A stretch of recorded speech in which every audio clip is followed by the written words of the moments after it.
Okay, first I would like to thank everybody for coming tonight. I am going to call this meeting to order, and to begin, we will start with the flag salute. So, Jake, will you lead us? Absolutely. I pledge allegiance to the flag of the United States of America and to the republic for which it stands, one nation, under God, indivisible, with liberty and justice for all.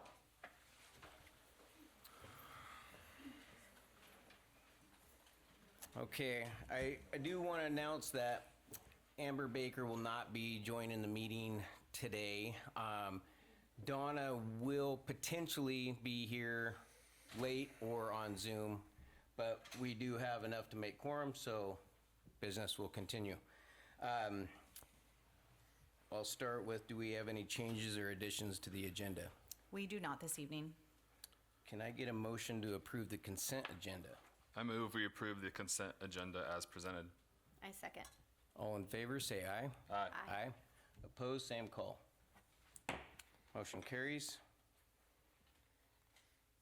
With that, we go to public comment. And I'm going to read a little thing before we start public comment. The board will conduct all board meetings in a civil, orderly, and businesslike manner and recognize the value of public comment on educational issues and the importance of involving members of the public in its meetings. In order to permit fair and orderly expression of public comment, visitors may address the board on any topic within the scope of the board's responsibilities. Public comments are limited to 3 minutes per person. When called forward, individuals will identify themselves and any affiliation to the school district and proceed to make comments within the time limit. Speakers may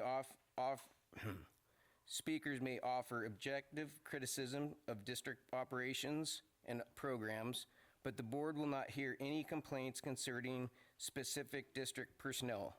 The board does not respond to questions or challenges made during the public comment period and will refer concerns to the appropriate district staff. The board requires the same standard of civility that the board imposes on itself. Thank you. With that, we will begin public comment. Our first speaker tonight is Jen Conklin.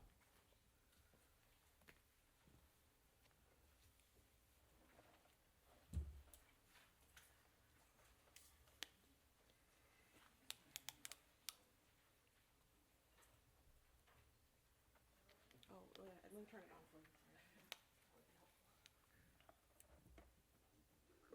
Okay, that's good? Yep. Okay. My name is Jen Conklin. I'm a parent and resident in the Ridgefield School District. I sat in this very room last year with all of you as a group of teachers discussed their findings from the book Anxious Generation. A new cell phone policy was created, off and away all day, that I supported because of those findings. Unfortunately, this seems to be all the district has taken from this book. Part 2 of the book, as it is all about the decline of the play-based childhood. Starting on page 257 in the section, What Schools Can Do Now, it has 3 things schools can do for better recess and playgrounds. They are give more recess, improve the playground, and finally, reduce rules and increase trust. It also states, ironically, minimizing or eliminating recess may be counterproductive to academic achievement, as a growing body of evidence suggests that recess promotes not only physical health and social development, but also cognitive performance. Camas School District elementary schools are getting 55 minutes of recess a day, 20 minutes in the morning, 20 minutes at lunch, and 15 minutes in the afternoon. In addition to this, they get 1 hour of PE once a week. Their scores are better than ours. They pass their bonds. We should try to emulate more of what they do right. Where will we get this time, you may say? SEL, or as what your promotional video referred to as foundational learning, is absolutely unnecessary to have as a pull-out class.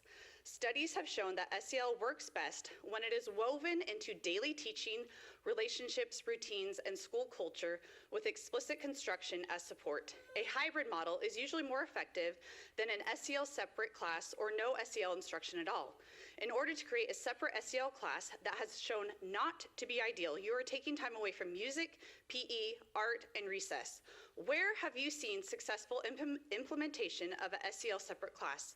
I know of one other district that tried to do something similar, and they are back to SEL in the classroom. I know that many of you board members have seen our amazing specialist teachers in action, but Dr. Jenny, other than a photo op, have you seen firsthand the enthusiasm the kids have in Mr. Golden's art class as he tells exciting tales of various mythical creatures they will study and then create themselves? I have. I have seen it in my own children. He gives kids confidence and ability to think for themselves. During the COVID years, I had a son who really struggled. When everything was shut down and my kids weren't in school, I asked my third grader at the time, "What do you miss most about school?" And without hesitation, he said, "Mr. Golden and art." Mr. Golden and art was what kept him going and helped him improve his mental health throughout those COVID years. Support for public schools has been waning at the state and national levels. Please don't do anything more to justify that sentiment. I'm sure at some point this evening you will encourage everyone to attend the art show this week, as they should. It really is incredible, but please remember how and why the amazing art exhibits are possible. Thank you.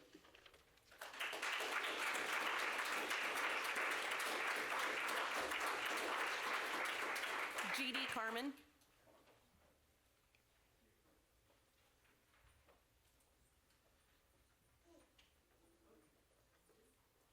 Did you say Jeannie Carmen? No, it was Jeannie Carmen. Oh, okay, that's fine. Good evening. My name is Jeannie Carmen, and I'm a parent and a fourth grade teacher at Southridge. I wanted to share a perspective that I do not feel has been represented clearly throughout recent conversations. I've listened closely to the voices who share their concerns of everything our students will be losing with our new elementary specialist rotations. I understand why people care deeply about PE, art, and music. I care deeply about them too. I also feel there are voices and perspectives missing from this conversation.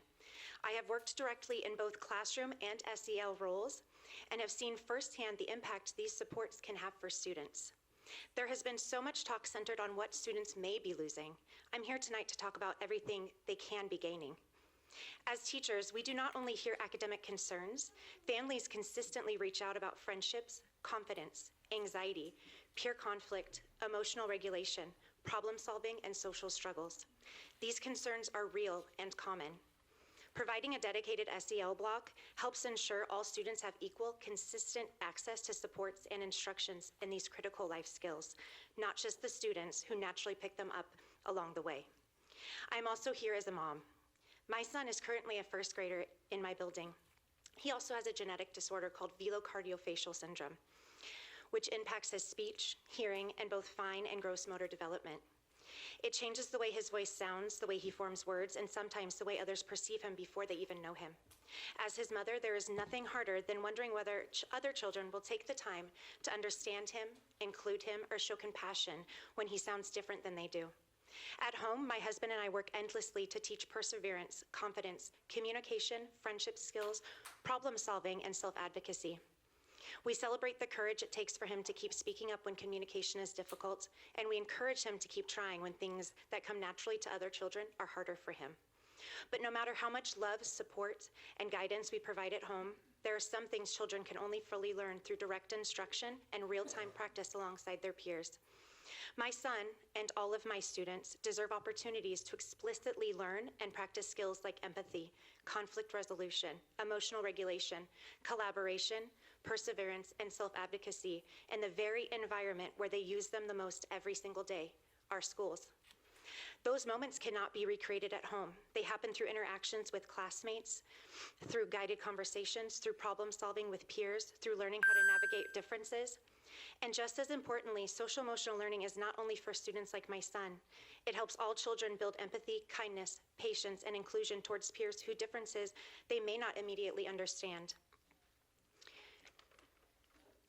I also look forward to next year, when people begin hearing students talk excitedly about foundations of learning and science, when they hear the stories students bring home, see their excitement about having 2 new specialists in their rotations, and witness the relationships and experiences being built through these opportunities. Jessica Rogers. Jessica Rogers.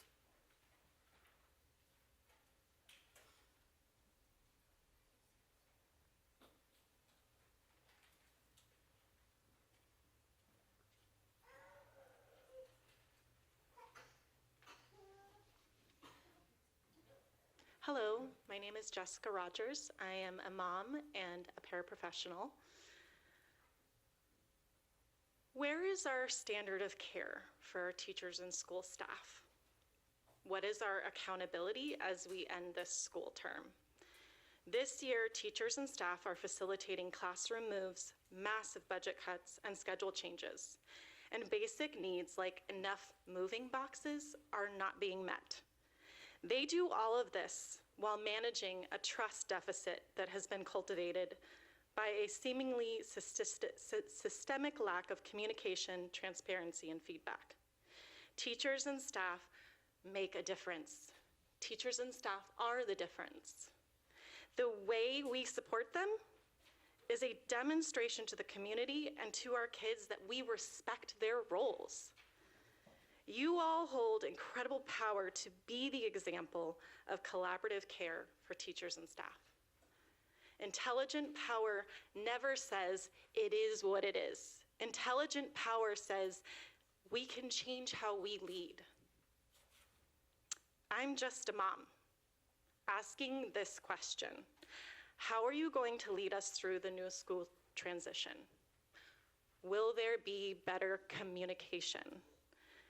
Should we lower our expectations and accept that it is what it is might be our standard of care?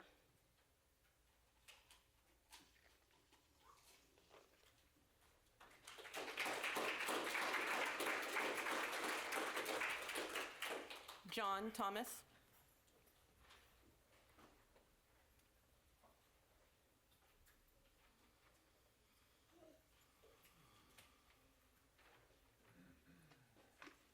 Hi, good afternoon. I'm John Thomas. I'm the music teacher at Southridge Elementary School.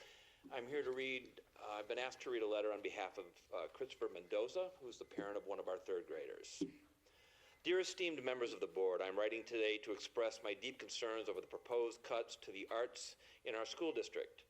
As a parent and a working artist, I am intimately acquainted with how arts and education can shape lives, not just as a student, but as a working professional with clients ranging from healthcare to gaming.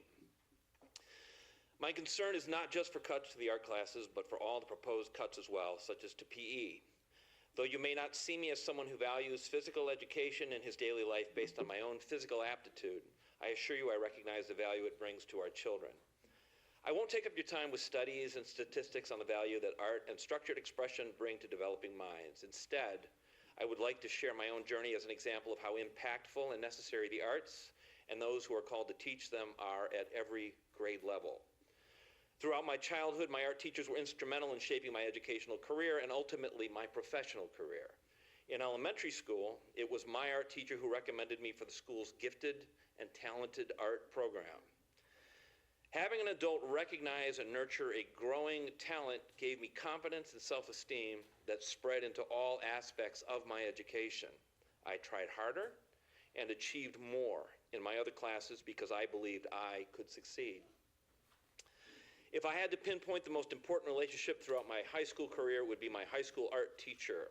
Her guidance over 4 years of AP art helped me craft a portfolio that was instrumental in fully funding my undergraduate education through competitive scholarships. Had it not been for her, I most likely would never have attended college. Today, I am a full-time medical illustrator and game artist with a Master of Science in Biomedical Visualization.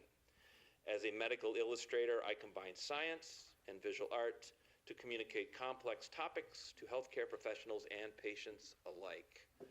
Medical illustration is a perfect example of how art is not a singular subject unto itself. It is rather a harmonious relationship with science and education.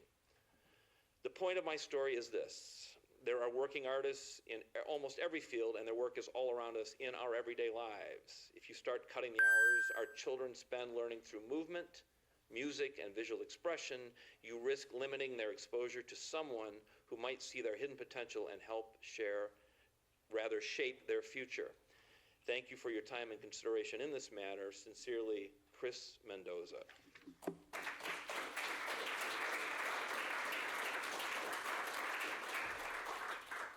Melissa Faroglia. If I said that right. Good evening, board members. My name is Melissa, and I'm a past resident of Ridgefield. I'm here tonight to ask questions about the elementary schedule changes and about the transparency surrounding how those decisions were made. Over the past several weeks, concern in the community has grown rapidly. There's now a growing petition strongly opposing these changes, and many parents feel they're still not receiving clear or straightforward information from district leadership. Families have repeatedly been told that nothing's being cut or eliminated, but district communications also acknowledge reductions in PE, music, art, and recess time. Those two messages do not align, and that lack of clarity has damaged trust. District leadership has also repeatedly stated that teachers and the union supported or collaborated on the schedule changes. But if that's true, then why is there now an active grievance filed by the union, the teachers' union, against the district regarding the new schedule? This is a serious question, and the community deserves a clear answer. Parents also deserve transparency about how these decisions were actually made. What committees or working groups developed these recommendations? Who served on them? What elementary specialists were included? Were parents included? When did the groups meet and for how long? Were minutes, notes, or formal recommendations kept? And what research or evidence was used to justify these changes? District leadership has stated publicly that transparent communication was one of its commitments to the Ridgefield community. Families were told there'd be collaboration, input, and open communication. But many parents and staff do not feel that happened here. At the same time, district office and central services have grown significantly over the last 3 years. District leadership itself acknowledged that central services salaries have increased during that time period. Families are struggling to understand why administrative growth has continued while student-facing programs and schedules are being reduced and restructured. The issue tonight is bigger than scheduling, it is trust. When major district-wide decisions affecting every elementary student are made without clear communication, without visible community involvement, and without transparent explanation, families begin to lose confidence in the process. This community deserves openness, honesty, and accountability. It deserves to clearly understand how these decisions were made, who made them, and what evidence supports them. Thank you for your time.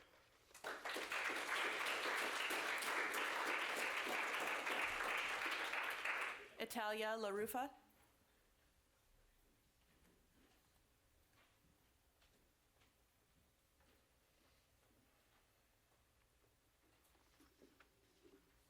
This is another letter from a concerned parent.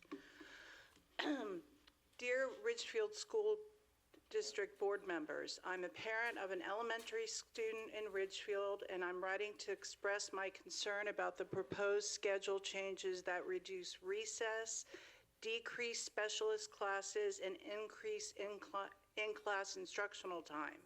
While I understand the desire to maximize academic minutes, taking away these essential parts of the day does not support healthy learning or child development. Removing time from specialist lunch and recess to add more in-class learning does not help children's minds grow. Kids need transitions throughout the day so their brains can rest, regulate, and prepare for the next learning task. Without these breaks, students become overwhelmed, fatigued, and less able to focus, the opposite of what we want from them. We want kids to learn, not dread it. Specialist classes such as art, music, PE, and library are not extras. They provide movement, creativity, hands-on learning, and emotional expression. These experiences strengthen academic learning, not detract from it. Cutting specialist time removes opportunities that help children stay engaged, confident, and motivated to learn. Lunch and recess are equally essential. Children need enough time to eat without stress and to move, socialize, and reset. These breaks support emotional well-being, behavior, and readiness to learn. Additionally, social and emotional learning does not require replacing these important parts of the day. Teachers are already skilled at building relationships, modeling emotional regulation, and supporting student social growth. They spend 9 months with our children. In many ways, they spend more waking hours with them than we do as parents. They know their students, they guide them, and they're fully capable of teaching social and emotional skills within the natural rhythm of the school day. Increasing in-class time while removing time from movement, creativity, and transitions is not developmentally appropriate. It does not create better learners, it creates exhausted ones. I respectfully ask the district to reconsider these changes and prioritize a schedule that supports the whole child, academically, socially, emotionally, and developmentally. Thank you for your time. It was an anonymous parent.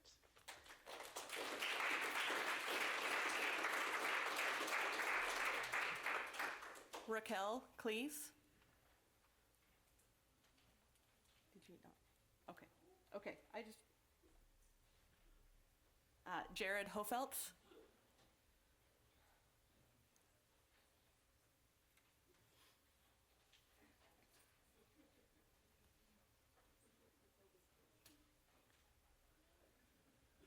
Hi there, my name is Jared Holfeltz, and I'm a father of 2 young kids here in the Ridgefield School District.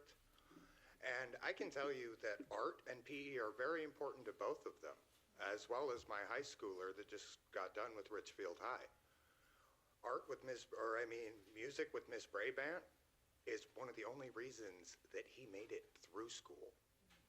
That escape from the pressure of the academic curriculum was the only way he made it through.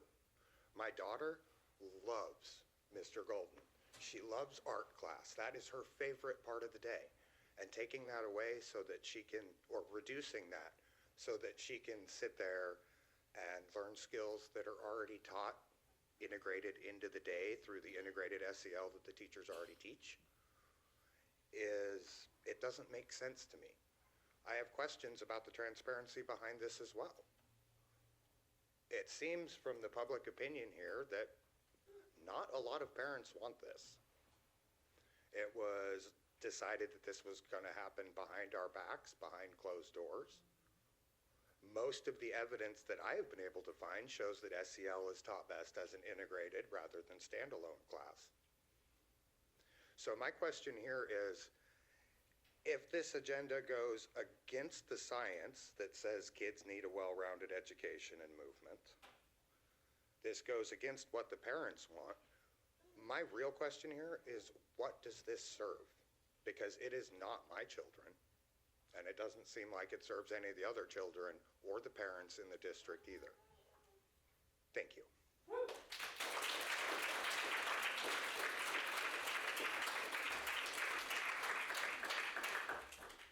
G. Phillips.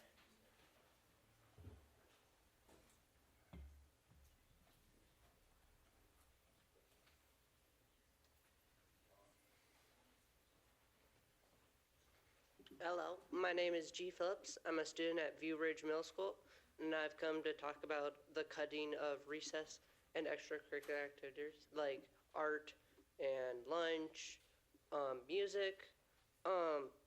Growing up, Mr. Golan helped me a whole lot. He grew my creativity. Best thing that ever happened to me. I've gone through a little bit of depression lately, and doing art has really helped me through that. Cutting it could also cause you to not feel as great. And in this new age of technology and digital everything, not having physical art, it's taking away brain power for people. I've seen it in my classes. All people do, play video games, not pay attention. Like, it's not cool. And when we're in art, it's like you can't have a computer. You should have your pencil, piece of paper, let your brain go wild. Greatest thing. That's all.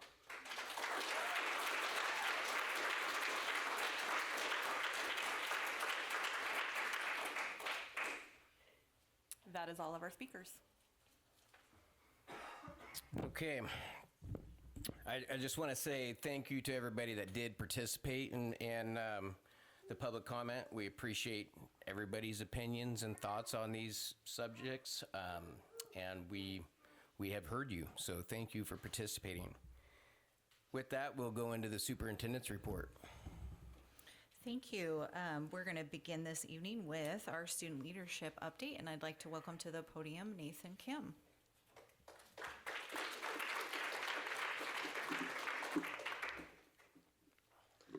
Hello, my name is Nathan Kim, the ASV Vice President at Ridgefield High School. I'm going to give a board presentation in the month of April as well as May. First, I'd like to thank Superintendent Dr. Jen Rodriguez, Board President Jones, and the rest of the board for having me here today. First is prom.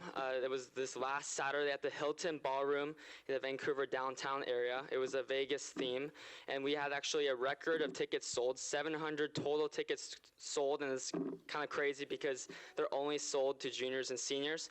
That's very significant. As you can see, they're having a lot of fun time. It was a great time being able to use the venue as well as the photo booth. Next was our assembly. As promised, for losing Canned Madness, our canned food fundraiser, Mr. Dennett was pied in the face, as well as some other members of his team. But also with that, we also had a spike ball tournament, a Sputter musical chair rendition, as well as the highlight, which is our mass singer, which teachers dance to a pre-recorded music for our students to guess with their graduating class. In the photo, it depicts Mr. Reiner and Mr. Beal about to give an epic performance. Next, we have prom court. Students were recognized: Madeline Moses, Jay Gonzalez, Grayson Madler, Ellie Galvan, Chase Duncan, Hannah Cook, Jake Blankenship, Chloe Stella Susi, Landon Apple, and Lily Adams. The king was Madeline Moses, and the queen was Jay Gonzalez. Congratulations to those students, as well as kind of unique because it recognizes seniors by their peers for the last time before they graduate. Next is our Sputter Olympics. This is kind of our end of year field day before summer starts. And we got a lot of teams that dress up and make up their own teammates. So as you can see, that's Team Smurf. They went pretty wild. They've all painted themselves blue. But rest assured, they did not look blue at the end due to all the water activities we had. But it's really good opportunity for students to enjoy their last days at school. With that, we have some important upcoming events. Specifically, actually today, we have varsity softball versus Skyview at 4:30 p.m., district basketball at Tumwater at 4:30 p.m., and most importantly, district soccer at Columbia River at 7 p.m. I believe if they win, they advance to state, from what I remember. Thank you. That's the summer of the month of April, as well as a little bit of May. This will be my last presentation, so thank you for putting up with all my shenanigans. The next one will be an introduction presentation by our new elected Vice President, Johnny Langley. I'm very confident she will do an excellent job next year. Does the board have any questions for me? I've got something for you, Nathan. Nathan, remind us, are you a junior or senior? I'm a senior. Okay. Two things. Since your last presentation, I discovered that we are neighbors. Yes. I live just down the street from you. I saw you walking your dog, I think. That's right. And second, I've put you on the spot before, and I'm going to do it right now. Okay. I think you have some cool news about college that I think you should share with this room. Actually I'm really blessed to decide Princeton University as my college. Thank you. I'll be pursuing a pre-medical track with the hopes to go to medical school, as well as I'll be doing Army training under the Army Reserve Officer Training Corps. So I'm really excited for the opportunities, and I hope to advance my dream to become a physician in the military.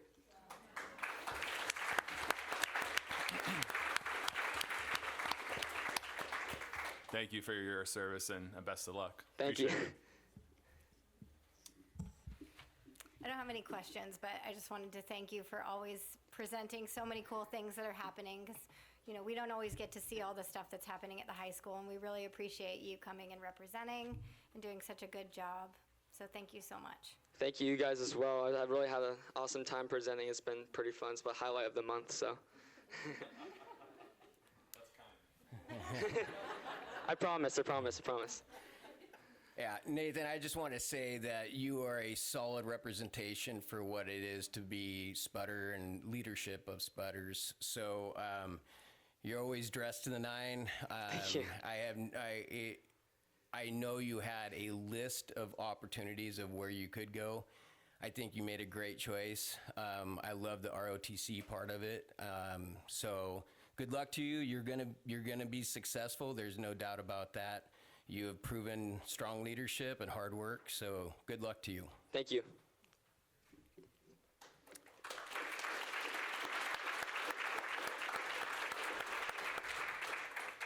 Okay, and then we are going to move into our Students of the Month, and we have one student from April. So we're going to start with that student, and Principal Susan Smith from Wisdom Ridge Academy is making her way over to the microphone.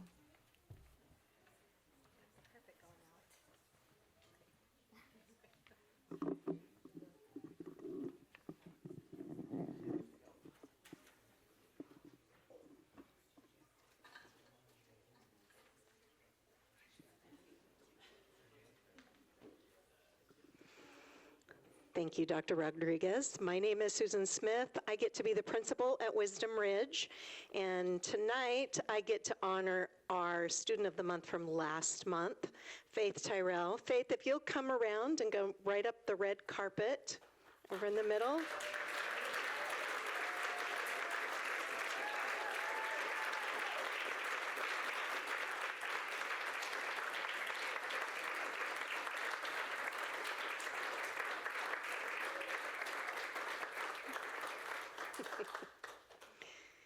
Wisdom Ridge Academy has been lucky enough to work with Faith for more than 2 years.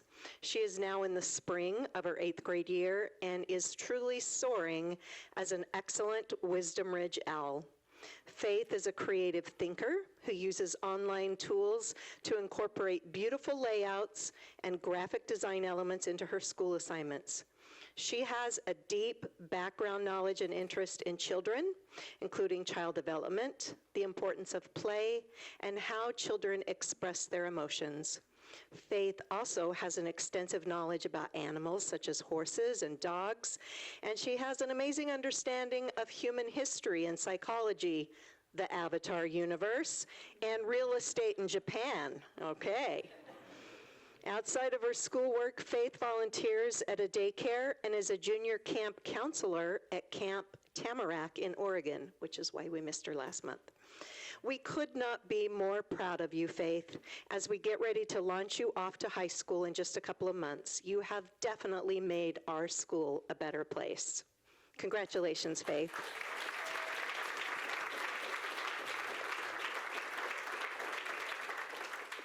All right, Faith, who did you bring with you tonight? Both my parents, my mom and my dad. Mom, Dad, either one of you want to say anything tonight? We also brought And Debbie McDonald. Oh, Joni. Jody. I'll get it right the third time. And our neighbor and wife of Mr. Adams. Yay. Okay. Yes, other Wanna Jody. say something? That's true. Oh, see ya. I'll say something. Thank you guys so much. So I just want to say, Faith, you are one of the toughest people I know. You've been through a lot in your life, more so than some of the adults I know, and you just make me so proud. You're so strong, and the world is your oyster. The end. Thank you. Thank you, Faith.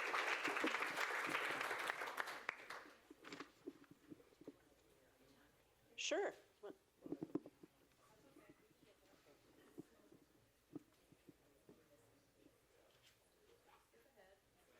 We'll skip ahead and keep me up here. All right. Wisdom Ridge would also like to honor Atreyu Dronin.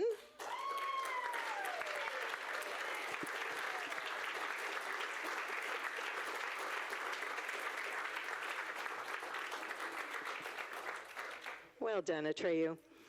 Atreyu is a perfect example of what it means to be a Wisdom Ridge Academy owl. While he is a newer face in our learning community, he has already impressed us with his incredible resilience, engagement, and contagious joy.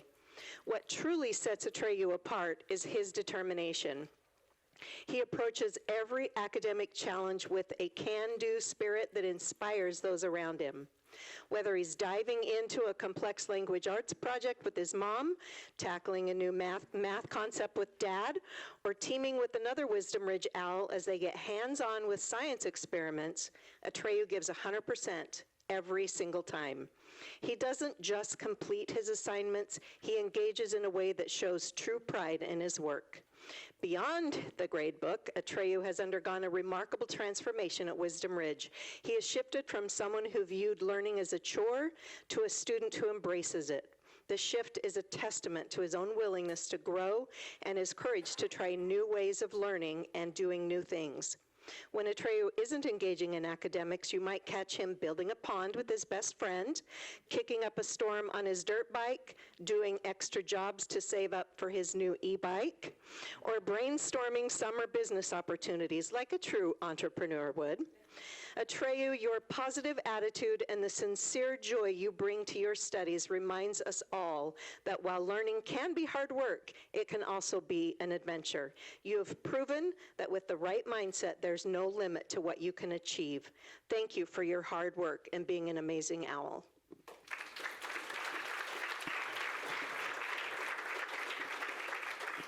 Okay, buddy, who did you bring with you? My mom and dad. You brought more than that. And two of my friends. And their families. Mom, Dad, do one of you want to say something? All right. Good job, Dad. I'd just like to say that when we made a decision to move Atreyu over to Wisdom Ridge, we weren't quite sure what to expect. He was a little scared. We were a little scared. I know Mom sure was with the whole homeschooling idea, but she adapted really well to that. I jumped in, and I've never done homeschooling either with any of my other kids, and it's been actually really fun.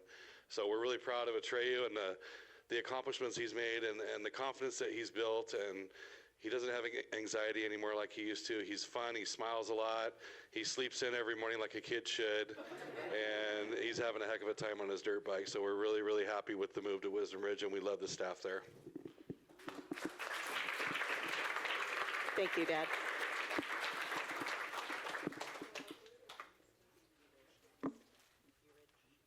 Next up is View Ridge.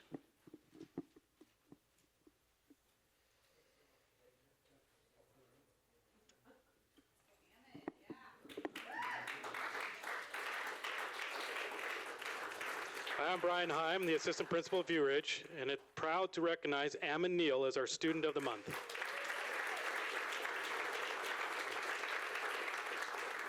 Our teachers have shared incredible praise for Ammon, describing him as thoughtful, reflective, and well-rounded student who consistently deepens his own understanding while elevating the thinking of those around him. He is an impressive learner and strong writer, reader, thinker, and speaker who brings both insight and curiosity to every class. Ammon actively participates in class, supports his peers, and responds positively to feedback. He approaches learning with curiosity and perseverance, works hard in all of his classes, and contributes positively to the classroom community. He is always willing to help others and brings both kindness and energy to those around him. Ammon embraces challenges and continues to grow, demonstrating that academic strength and strong character. He is also a talented musician and a dedicated choir member, having spent the past 3 years developing into a leader who models kindness and integrity while helping elevate the entire group. Ammon is an absolute joy to teach and an asset to any class or team. Congratulations, Ammon, on being an exceptional Heron. This honor is well deserved.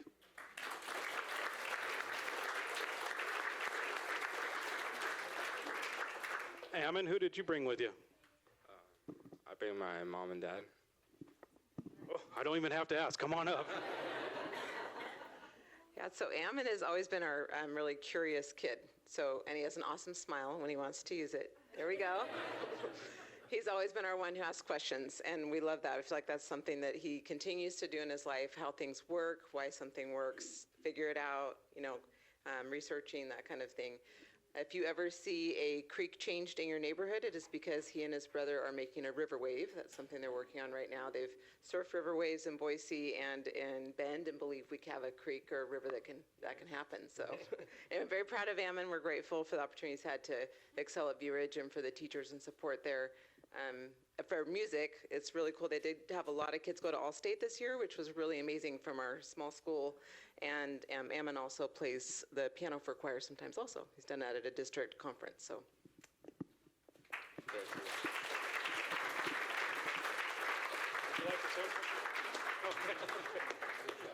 Thank you, everyone. Next up is Sunset.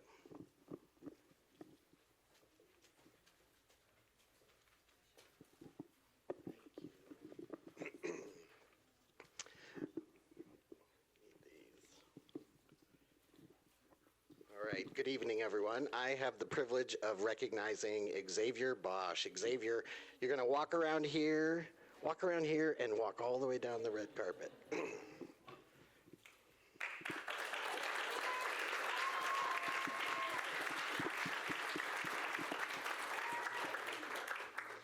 All right, Xavier, this is what your teacher and staff at Sunset had to say about you. Xavier is truly a special member of our school community. He consistently demonstrates kindness and empathy towards others, always taking the time to listen, support, and include his peers. His thoughtfulness shines through in everything he does, and he often shows wisdom beyond his years. Academically, he makes meaningful connections between what we are learning, the real world, and our classroom community, enriching discussions and deepening understanding for those around him. He is also incredibly hardworking. He puts forth his best effort each day, approaches challenges with a positive attitude, and works well with others. In addition to his strong character and work ethic, he brings compassion and joy into the classroom. He cares deeply about his family, and that care is reflected in the respect, responsibility, and dedication that he shows at school.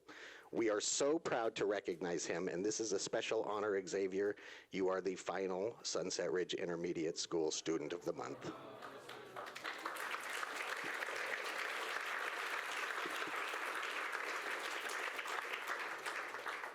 So Xavier, who'd you bring with you? My mom, my dad, my uncle, and my sister. Would anyone like to say anything? Yeah. Okay. Xavier, I just want to say that everything that your teacher said about you is absolutely true, and you definitely deserve this. You are one of the most hardworking people that I know.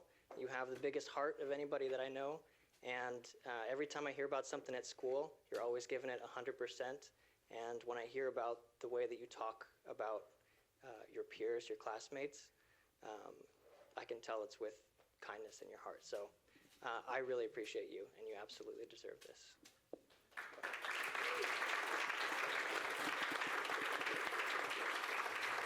Okay. Up next is Southridge.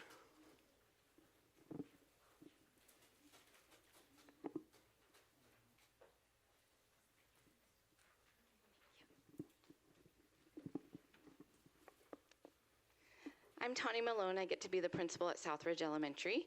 I'm super excited to celebrate our Student of the Month, Maddie Daly.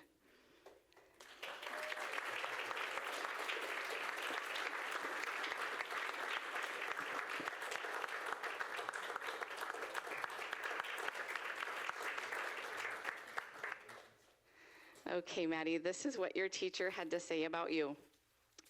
Maddie is the kind of student we would take on the Oregon Trail because she is so hardworking, dependable, focused, helpful, and optimistic. Maddie takes on any academic challenge with enthusiasm and determination, does her best work, and then eagerly asks for more. Her positive attitude toward learning is inspiring to her classmates and a true privilege to experience every day as her teacher. Maddie consistently demonstrates the qualities of a kind, well-rounded, and strong roadrunner. She is especially kind and gentle with her classmates, and she almost always raises her hand to help in the classroom or support a peer. She serves as a positive role model for both her classmates and younger students, leading by example in all that she does. Maddie takes responsibility for her academics while remaining thoughtful and caring towards others, and has been consistent in this since kindergarten. I can attest to that because covering kindergarten, she was my student teacher helper. Maddie truly embodies the character and spirit we strive to see in all of our students. I'm going to try my best to pronounce this. Mahalo nui loa. Thank you. Maddie, you are a pure joy to teach.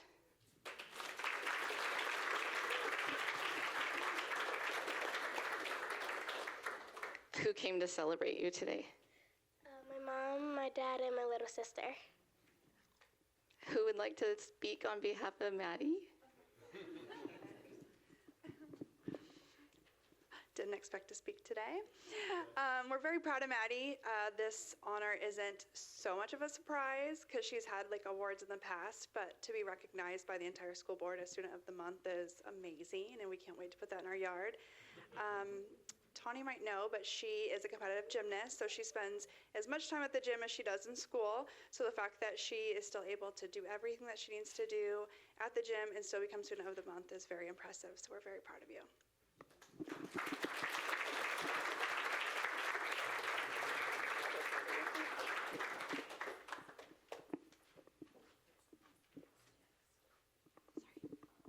And next we have our ELC.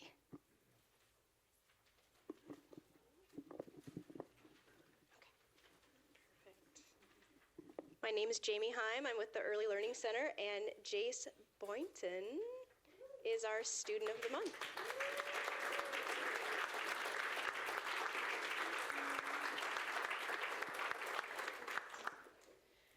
Jace, oh, wave your hands, everyone.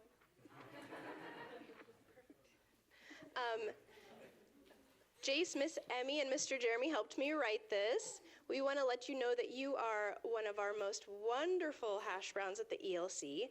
Everyone, Jace embodies what it means to be a caring and supporting member of his classroom and the entire ELC community. You're a natural motivator, and you consistently encourage teamwork and help bring your peers together.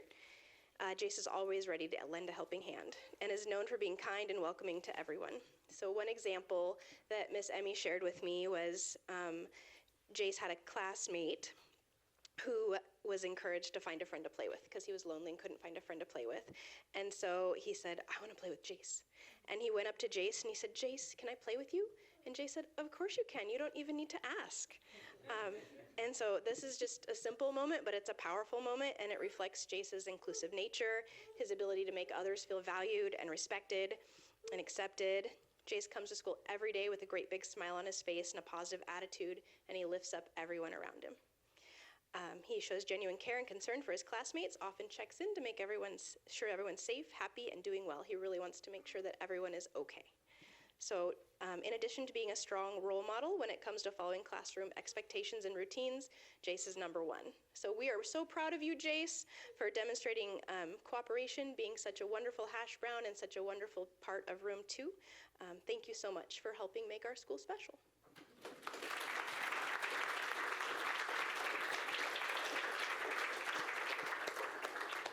Jace, do you want to tell everyone who you brought today? Mom and Dad. Would anyone like to say anything? Okay. Jace has always been very welcoming and kind, and we moved here a little over a year and a half ago, and shortly after that he became a big brother, and we started a new school, and he's always been super flexible and always makes friends easily, and we're super proud of him for that.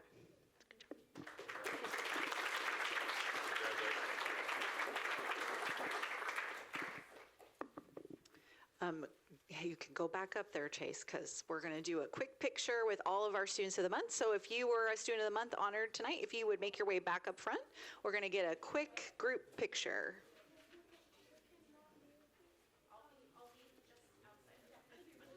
Mom, you can be in it too. It's totally fine. You can hang with Mom.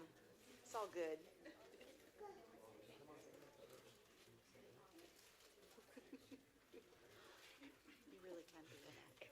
Okay.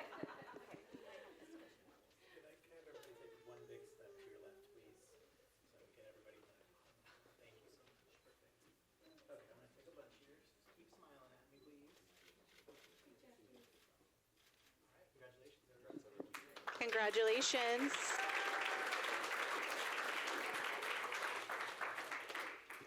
Okay, we have a few more people to celebrate this evening. So if you would please make your way down the red carpet, Mrs. Michelle Hankins.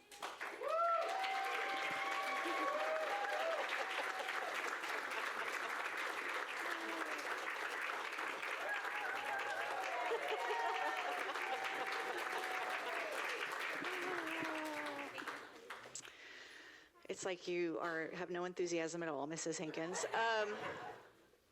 We all know why kids love your classroom. I have the pleasure of getting to share a little bit about Michelle. Michelle is the light and joy of Ridgefield Youth Arts Month. Her energy is contagious, and she shares her time, talent, and heart so generously with all of our students. She opens her classroom all year long for after-school programs, and in March, she teaches 4 amazing clay classes that are always full because she is truly an incredible educator. Her creativity, kindness, and passion inspire everyone around her, and she makes every student feel seen, supported, and excited to learn. Thank you, Michelle, for being your amazing, one-of-a-kind self. We are so grateful to have the chance to work with you and witness the magic you bring to RYAM each year. And when you all go visit the art show, just know that that is also Michelle's baby. So please go and check that out this week.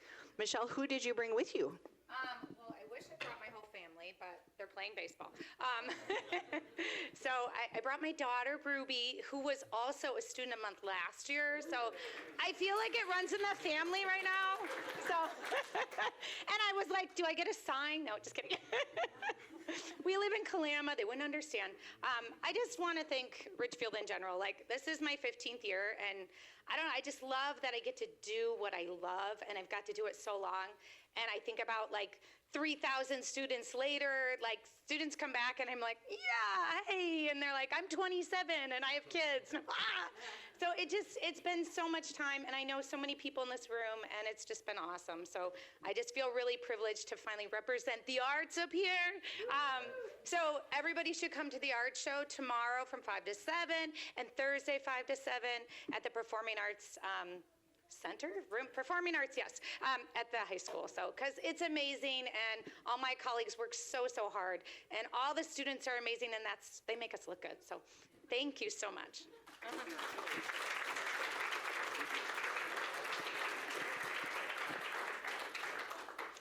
Okay, and we have one more amazing employee of the month. Raquel Cleese, please make your way down the red carpet.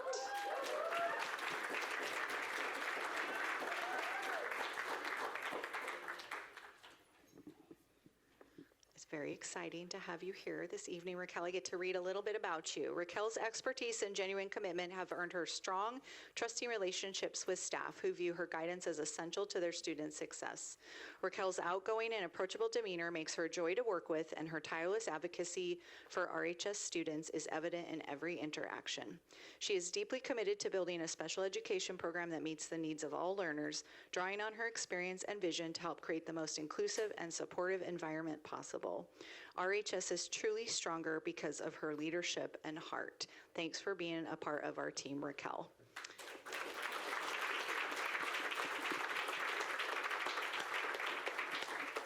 And who did you bring with you? No one.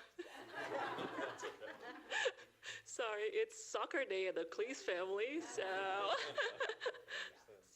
yeah. And I signed up my clock hours there, Danny. Sorry, I did not want to talk.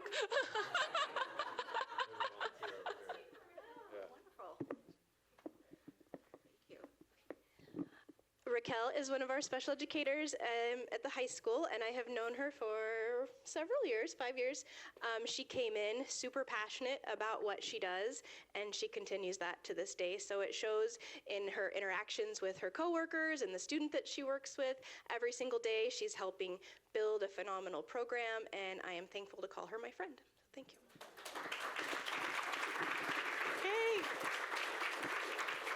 Okay, Michelle, you get to come back up so we can do a photo op with you and Raquel.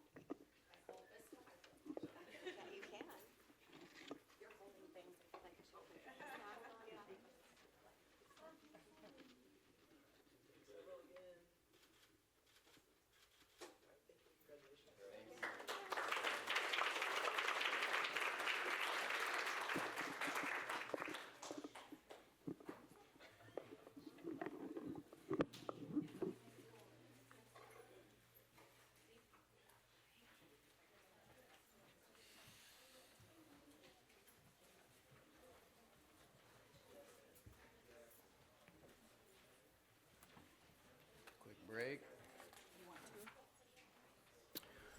Okay, we're going to take a 5-minute recess. After 5 minutes, we're going to resume the meeting, but this is the time to, if you do not want to participate, you can leave in this time.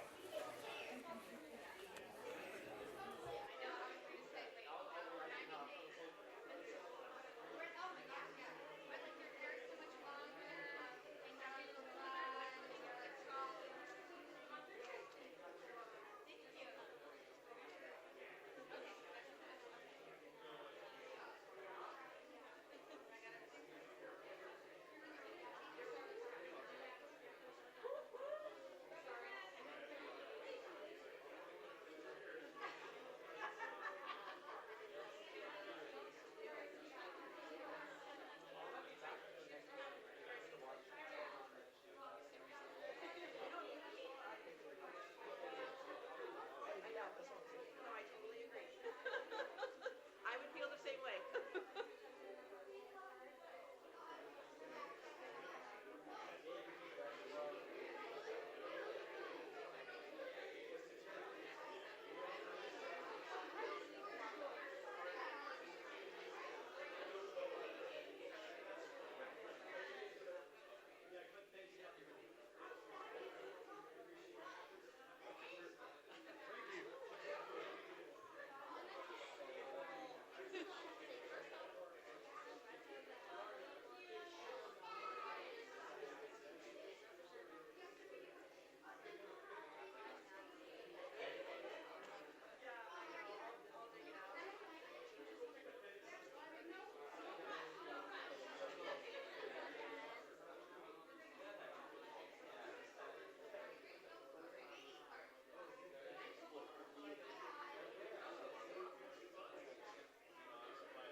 Sportsmen's or Playmakers. Yeah. I haven't been there. It's in Ridgefield. Yeah, yeah, they've got one there. Yep. Okay. Yeah. So. I'll head out and then. Okay, make.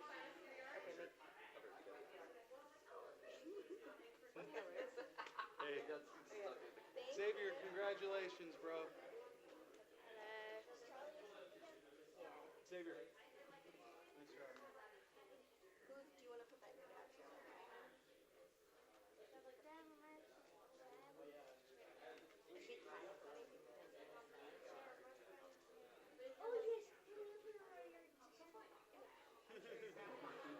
I just mean like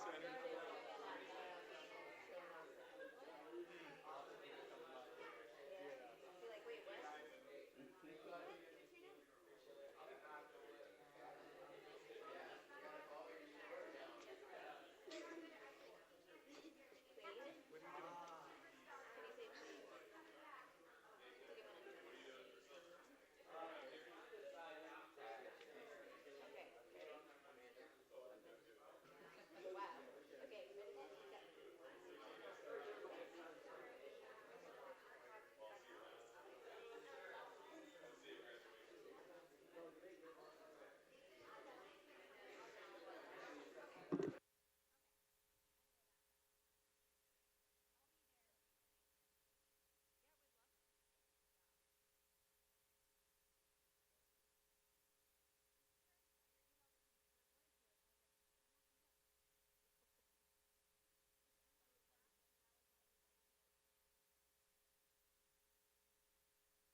Okay, we are going to resume the meeting. That will take us into We're still in superintendent updates, right? Yes, still here.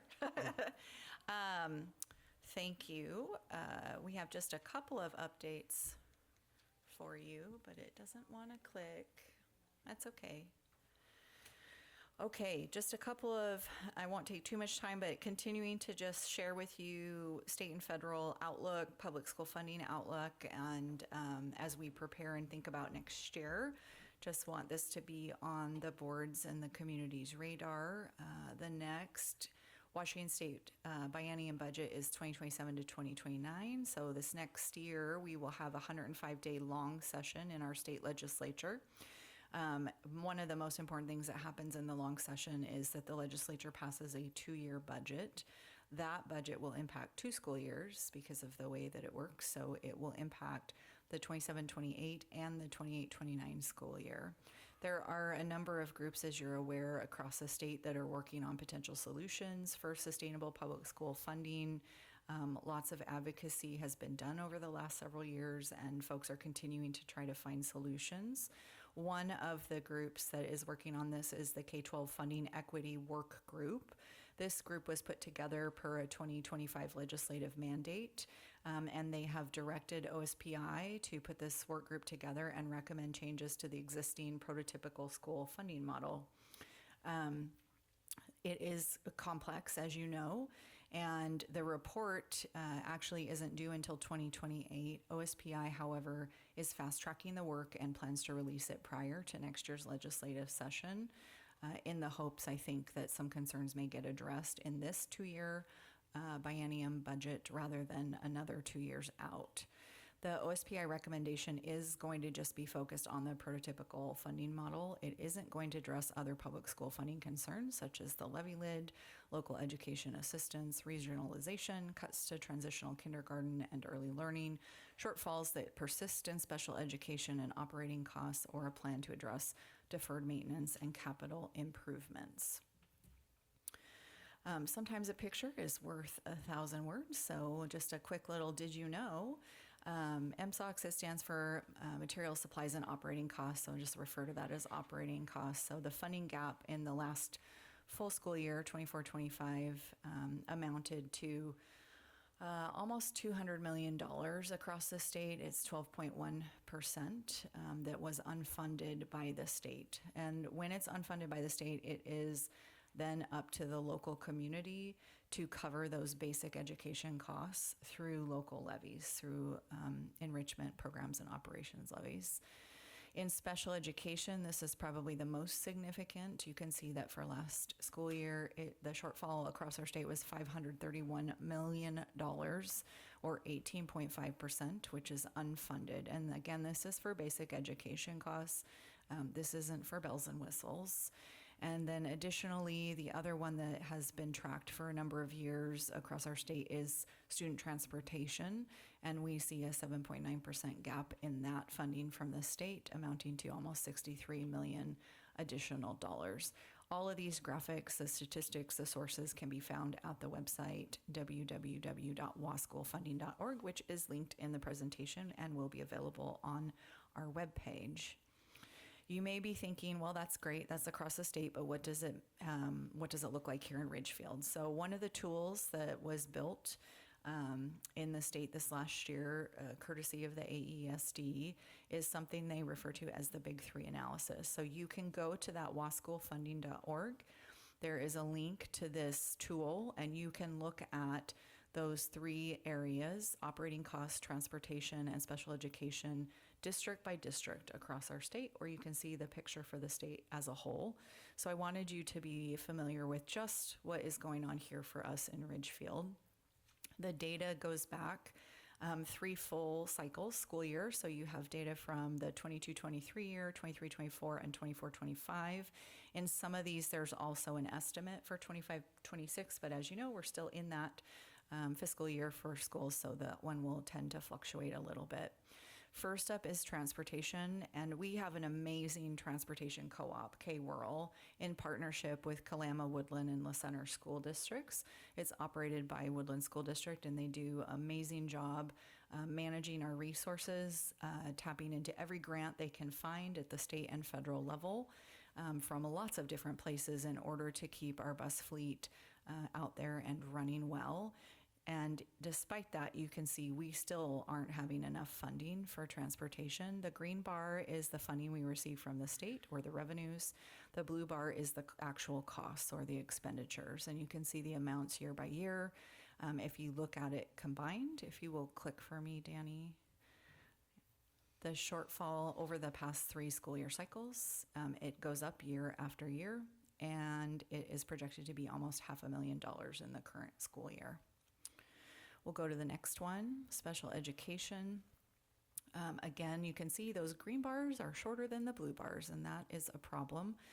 Special education costs continue to just increase, not just in Ridgefield, but in pretty much every district across our state. And you can see what was a shortfall of just over $500,000 in 22-23 was up to $1.2 million in 23-24, up to $1.4 million in 24-25, and is projected at almost $2 million this fiscal year. So this continues to be, I would say, the biggest bite out of the apple, not just for our district, but for districts across our state, and a significant concern in ensuring that we are meeting the needs of all students, including our students who have individualized education plans. You can go ahead and click. It's just going to give you that. And then the last one is around operating costs, and still not a great picture, but a little bit of good news for us here in Ridgefield. You can see that in the 22-23 school year, our expenditures outpaced our revenue by $3.2 million. In 23-24, we were able to get that down to about $2 million. And then in 24-25, continuing to make reductions. As you know, we went through a lot of cost-saving measures last year, not backfilling administrative positions, not filling other jobs if we could find a way to do that, cutting our professional development, cutting our substitutes and time out of class for teachers, reducing travel. If you will click for me, Danny, there's a whole list here for you of all the things that we put off last year in order to get this closer into what we actually receive from the state. So we were able to reduce it down to $850,000 last year. That is still not great. It's still almost $1 million in what is a $70 million budget. So it is still certainly a good percentage of our funding, but we are doing everything we can to cut costs to reduce the gap in the operating costs area. On a brighter note, capital projects continue. This is an updated photograph. You can kind of see in the back where the grass is that something is happening back there. So we are quite excited. The playground equipment is getting delivered in like a week, and they're going to start laying the tiles. So over the next month or so, you will be able to see the playground getting installed. And just want to remind the community this is an active construction site and the playground is not open for play until we are able to have occupancy of the building. But boy, is it going to be tempting, especially this summer.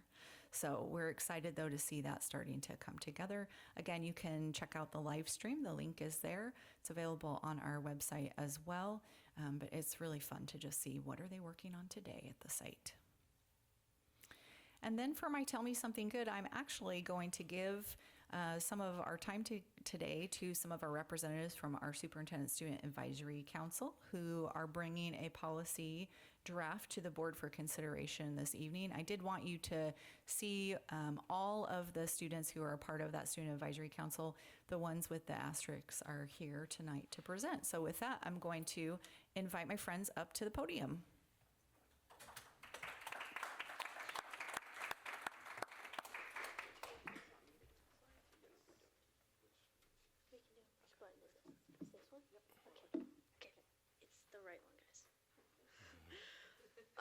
Hello, everyone. First off, Board President Brett Jones and members of the board, thank you for inviting us to speak this evening.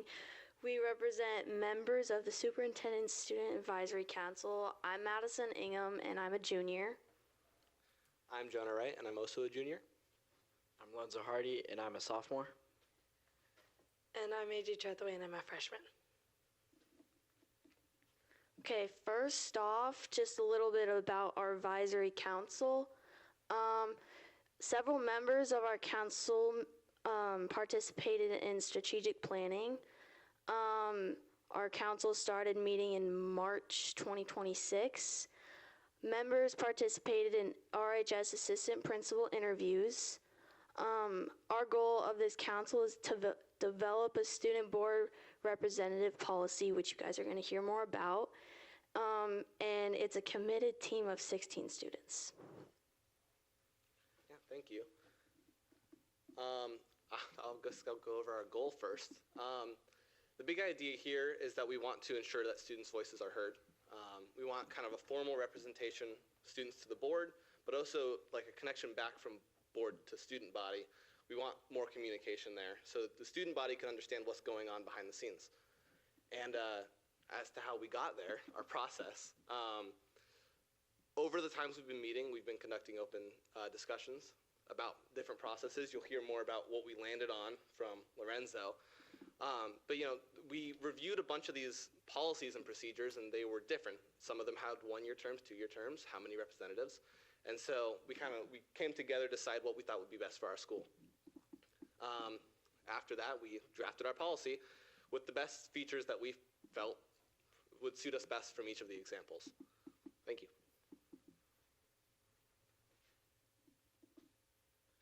I want to talk about our policy. Our policies are going to include 2 representatives that are going to be seated annually. They will provide 1-year terms. They may provide votes from the advisory, and they cannot and will not attend executive sessions or board offices.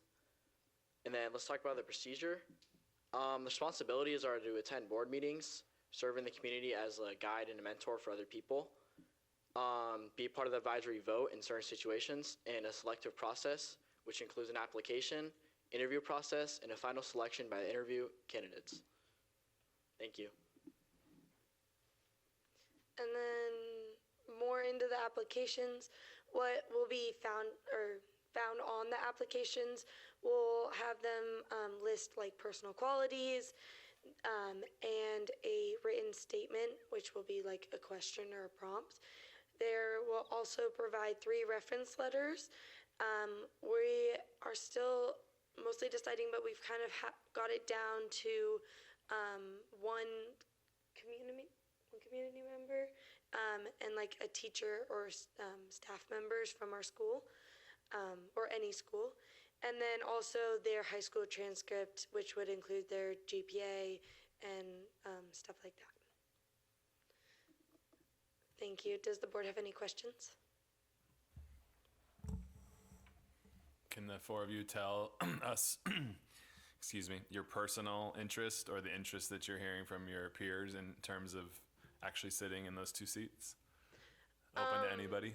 So far, I don't think that our students, like outside of our council, have heard much about the representation that will be for the board, but I personally am really excited to run for the position. And I'm willing to answer that too. Yeah. I don't think we've gone public with this idea yet. So as for students, there's not been a lot of communication about the position specifically. Okay. But I have heard a lot of complaints about communication. Like, not a lot of the students know what's going on at these board meetings. This is my first time at one. So I think there'll be a lot of interest in having someone who can serve as a translator between the 2 groups. That's great. I think I could speak on this. I'm not sure if I was supposed to speak on it to some other students outside of the advisory council, but I did. And a lot of them said that they think it's a great idea and it can bring a lot of stuff to our school to have communication between the leaders of the school and then the actual leaders of the school district, obviously. But I think that something that's a big deal that's like great is that we're having communication. We're like talking to the adults about problems or situations at school, and we're communicating it across. And I think that's like the most important thing we could be doing in our district. To bounce off of what they all said, because I agree with all of them, but also just having a voice higher up in the district, I feel like is very important, and it's very powerful for us. Thank you.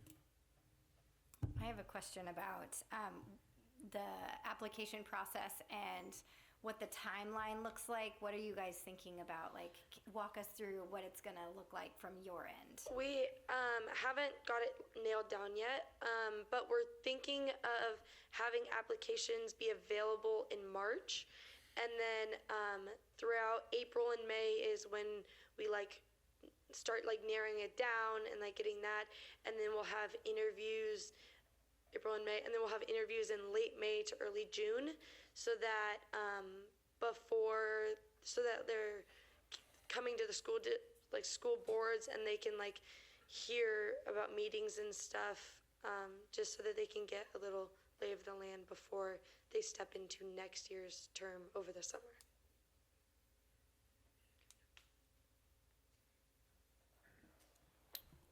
You guys created something. That's pretty awesome. It's not easy to do, so.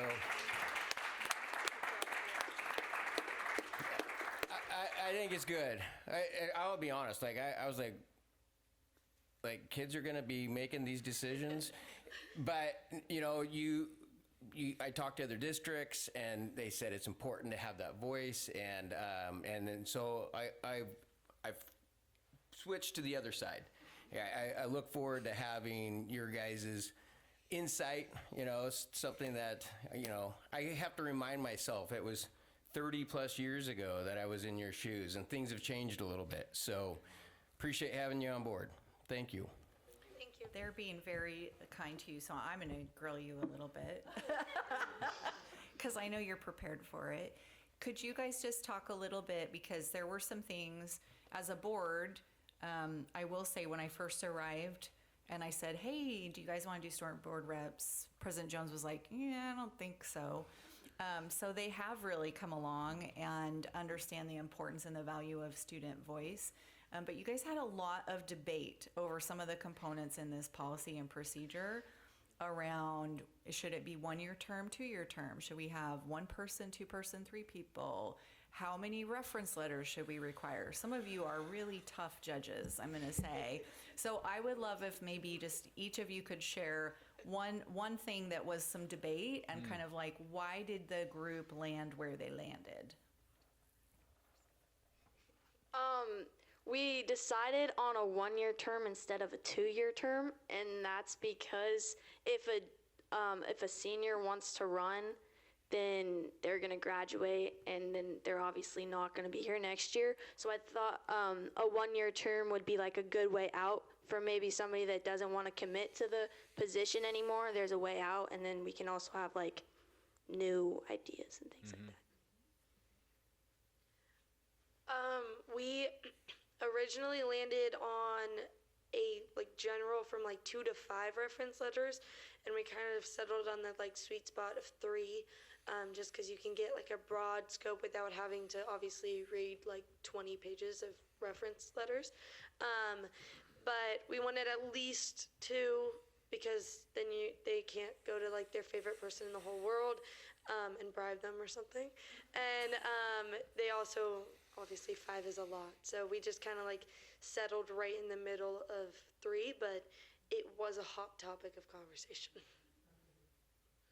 Yeah, and another thing that was a big consideration was GPA requirements and academics overall. We knew that you want a well-rounded student who is good in academics, but as someone who is going to be representing our student body, we need someone well-rounded. We want club and sport involvement. We want someone who is a good leader and can actually bring information from the board back. And sometimes a GPA is not going to represent that. So that's why we want our personal letter about yourself. And while GPA will be considered, we don't want it to be the make or break factor. I'm kind of on the spot, I'm not gonna lie here, but I I think something that's like very big, you just talked about our academics. Well, people wanted to include a lot of like, it's all about GPA and your academics of maintaining a good grade, but it's kind of not fair considering like if a freshman just comes, they're going to start out clean record no matter what.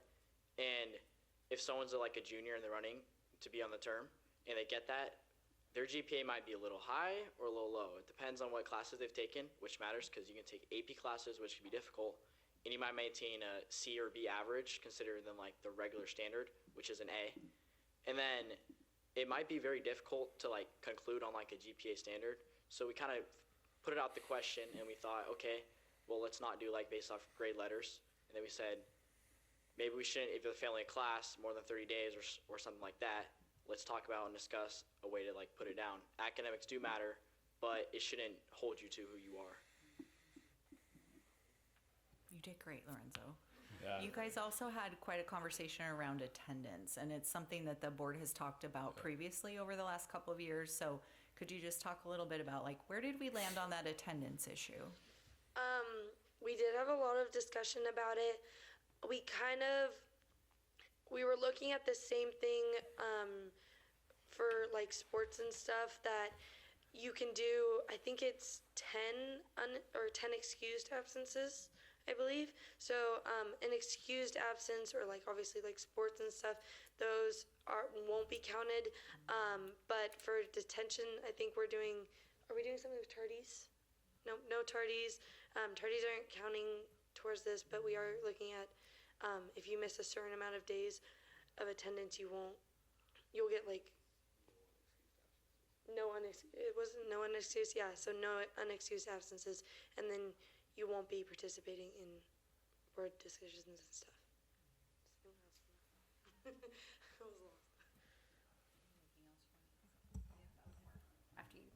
After Dr. Rodriguez grilled you a little, I thought of a couple more questions. She opened the floor. I had a question about, and maybe it's in your policy, but do you have any requirements for who can apply, like grade level, so that we don't have like two seniors since it's only a 1-year term? If you're a freshman, I think we discussed that you can apply, so it's following year, like if you're in 8th grade, you shouldn't be able to apply. And then if you're in 9th grade, you can apply for sophomore year. And I think it goes the same with going up. I mean, senior year, you can't really go and apply again because you're gone. But we also discussed about, I think, different grade levels. Like, hopefully that's the plan because there'll be, it's kind of hard to like tell what's going to happen in the future, but that's like our plan at least. Is to have representatives from at least 2 different grade levels. That's your goal. Yeah, our procedure says that ideally we would like 2 different grade levels. I don't believe it's a requirement. Okay. And then kind of along those same lines, since the goal is communication and kind of bridging this gap, how is the process going to be for the report outs from the person? How are they going to connect back for our representatives to the student body? Like, are they going to be required to attend ASB meetings, or how are they going to communicate back and forth?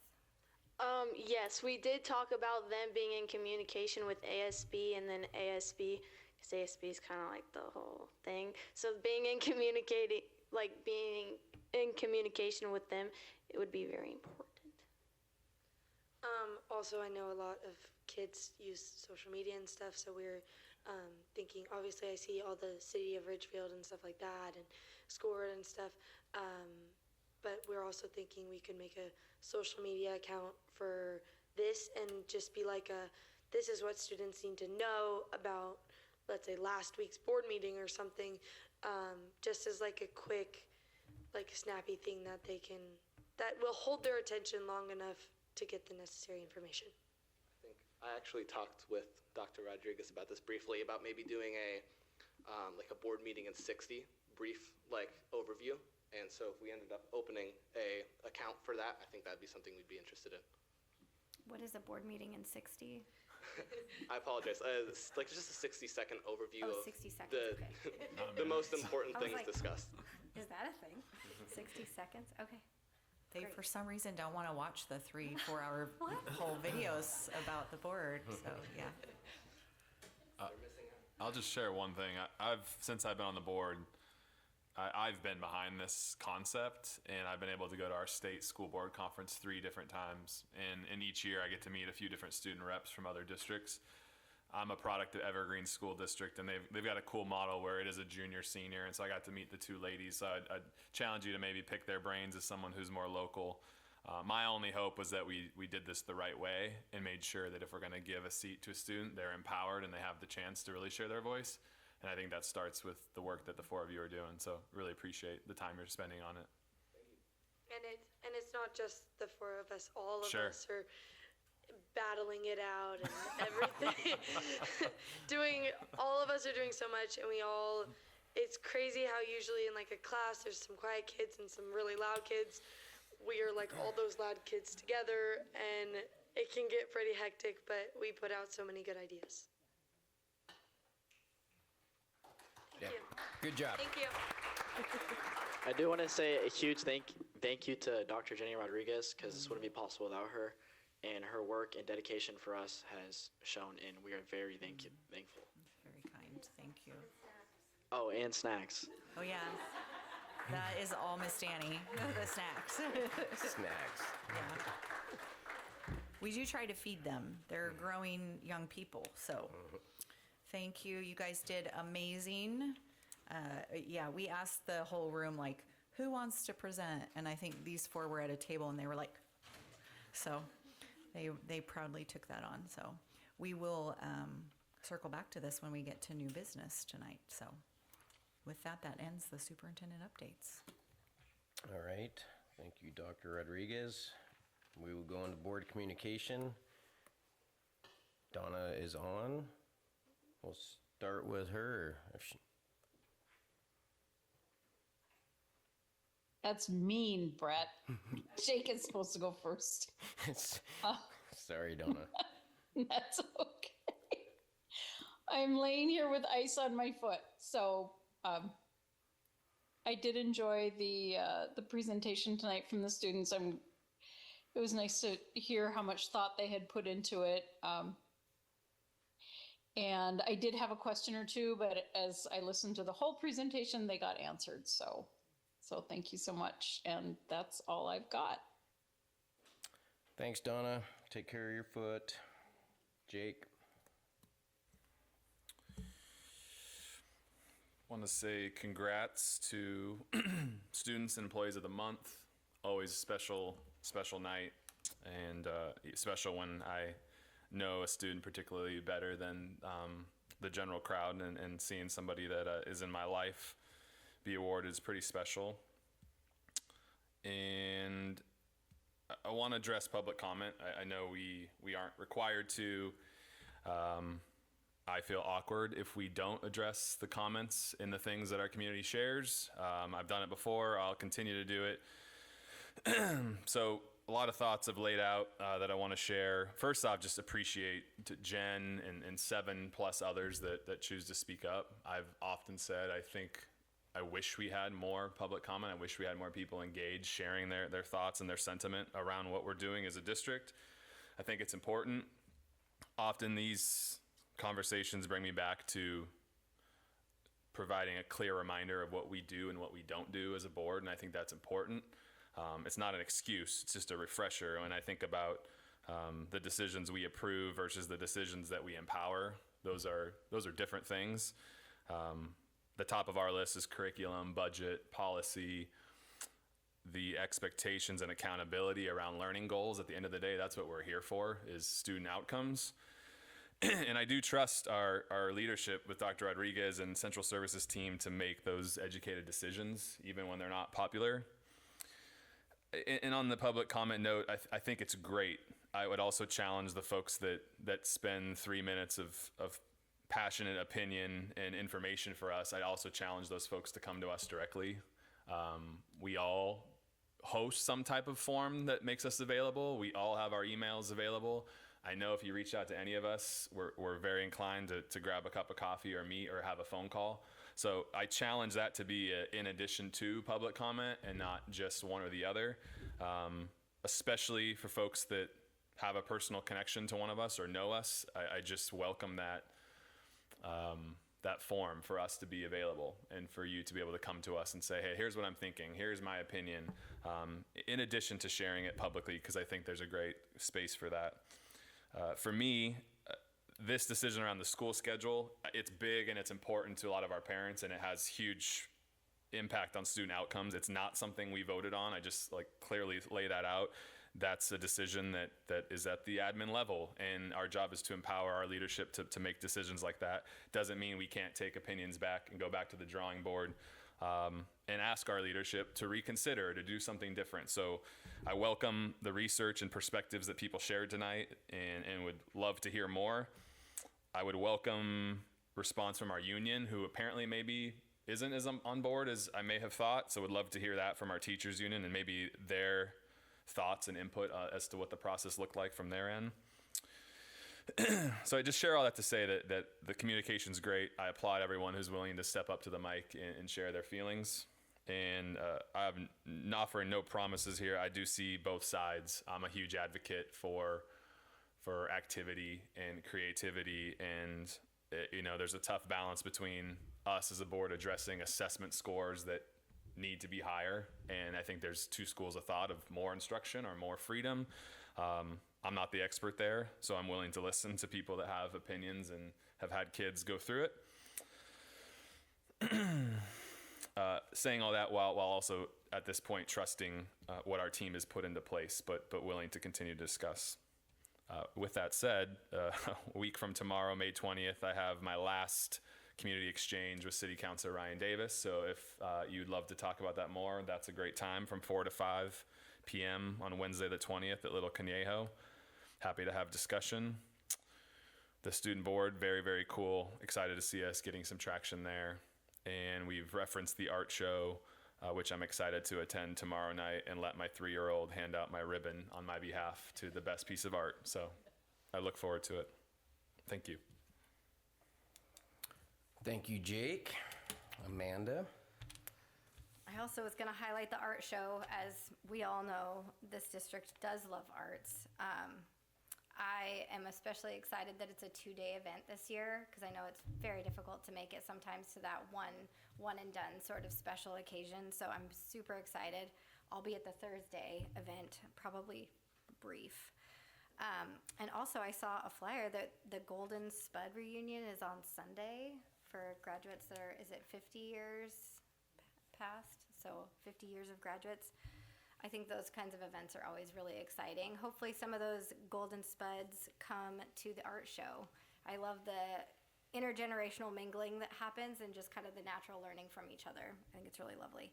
I also wanted to do a shout out. If you didn't get a chance to see the View Ridge versus View Ridge soccer game, I think there's gonna be more. Don't quote me on it, but it was last Monday and they tied 4-4. It was awesome game. Our kids are so talented. Oh my goodness. It was just. They tied? They tied. Thank goodness. Yeah, because we got friends on both sides. So I did not want one team to destroy the other. I was very excited to see that it tied. No ties. No ties. Yes. It's soccer. You're supposed to tie. Yeah, View Ridge undefeated. Are they undefeated? Nice. Yes. And then I'm just personally so excited to see that Student Advisory Council and how excited they are and the enthusiasm they're going to bring. And I do think that the communication from the students to us and vice versa is going to be just change the entire dynamic of the district. I'm really looking forward to it. And that is all. I'm going to keep mine pretty short. I'm going to just piggyback onto Jake a little bit. I just want to say that, I'd be lying if I didn't say it doesn't hurt when we have comment that's saying that it's like untrustworthy and deceiving, because I can tell you that Dr. Rodriguez has been totally transparent, like so much so, and I was around when there was an administration that by strategy wasn't completely transparent, And so I see the work that's going in, and it hurts, right? If it's hurting me, I know it's hurting her, because that is absolutely not true. Now, maybe the delivery is not perfect, and we can own that, but it is not deceitful. I think there's times I'm like, oh, we're gonna just lay that out there, and it's always been the right thing to do. And she's done it. She's been in front of it as much as possible, but we can't make people come. You can't. You can bring the horse to water, but you can't make it drink. That old saying is like, if you choose to not listen, not participate, I don't know how to help you, right? So I do appreciate the public comment. That is participation, but for as hot a topic that this is, it's been pretty quiet as far as board member questions. So I want to clear the air. This is something that, and it's not just this one thing. What I'm fearful of is this community of this, whatever's group's hot topic, it becomes so toxic, and then it becomes, well, we don't trust you. Well, you might not like what we have to say, but that's different than trust, right? We want to be completely honest with you. That should build trust. You don't have to like the answer, but there's difference there, and as we have to be clear on that. I want to be totally clear on that. So there's going to be more kind of probably as this unravels, but I can sit up here and be totally honest, and I know that Dr. Rodriguez and her staff is not doing anything that is behind the back or shady in any ways. So with that said, we'll go to old business. Okay. Thank you. We're going to move into some revised board policies. We did first read on several of these last time. So the first one is item 8A, approve revised board policy number 3143, notification and dissemination of information about student offenses and notification of threats of violence or harm. Happy to answer any questions. This does bring us in line with WASDA model policy and up to date.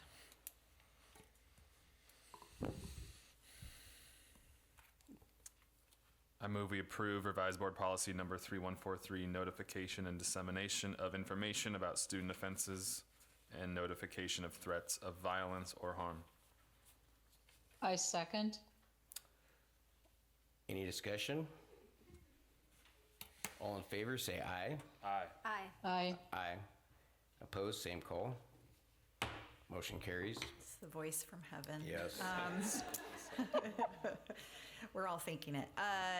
That takes us to item 8B, approving revised board policy number 3225, school-based threat assessment. Same thing, as you know, we retired some policies last time. They've all been reincorporated. We've also updated all of the legal references. So again, happy to answer any questions, but we are looking for approval. I move that we approve revised board policy number 3225, school-based threat assessment. Second. Any discussion? All in favor, say aye. Aye. Aye. Opposed, same call. Motion carries. Thank you. That takes us to item 8C, approve revised board policy number 5642, administrative internships. This one hasn't been updated since 2008. It's a pretty out-of-date one with WASDA as well from 2011. So we have added additional language in the procedure to ensure that we have a strong administrative internship program in place as we move forward. We are recommending approval. I move we approve revised board policy number 5642, administrative internships. I second.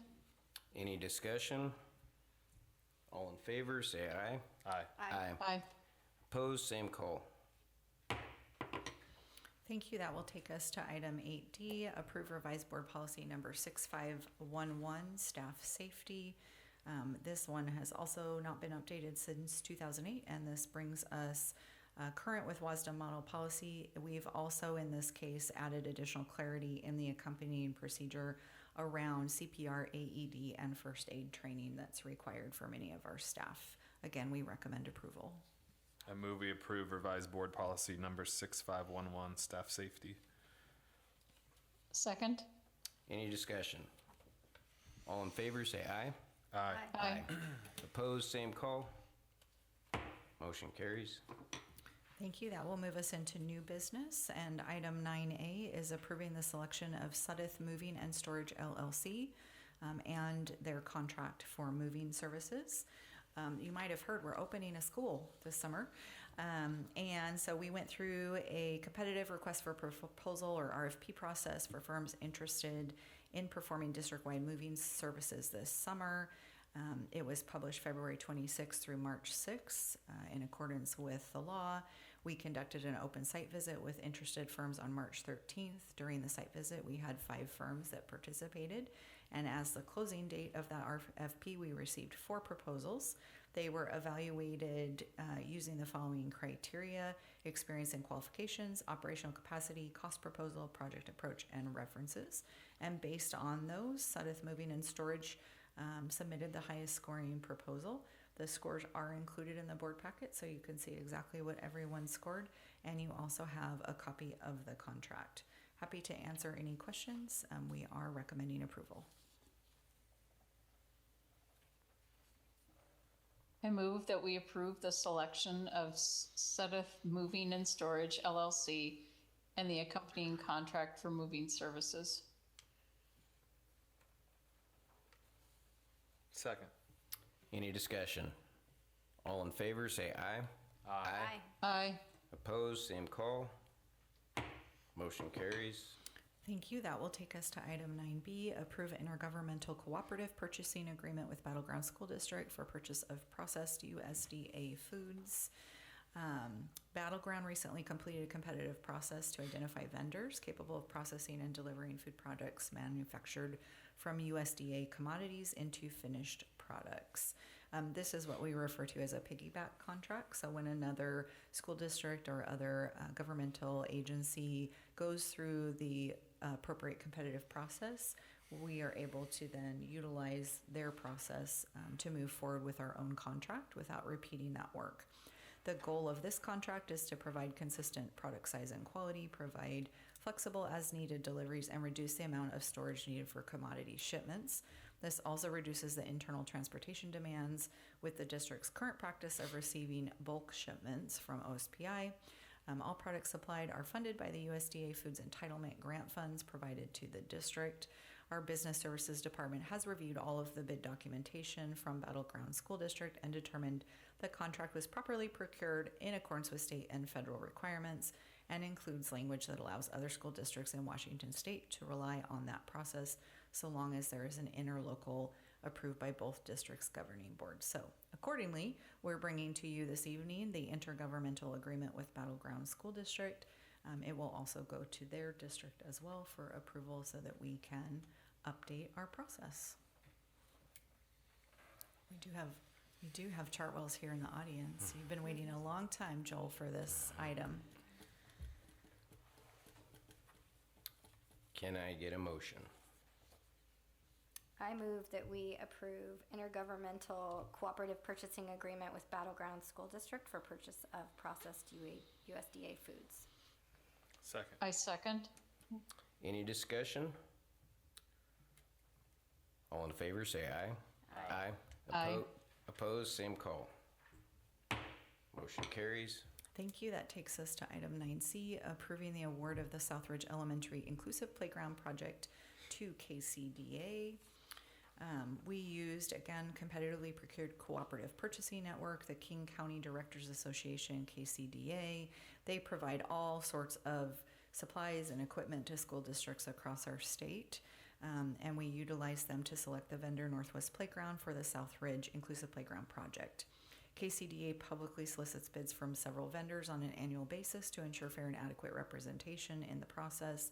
State law and district policy allow the use of purchasing co-op contracts for governments as a method for both efficiency and ensuring fair pricing through a streamlined process. We've talked a little bit about this project, but I'm very excited about it.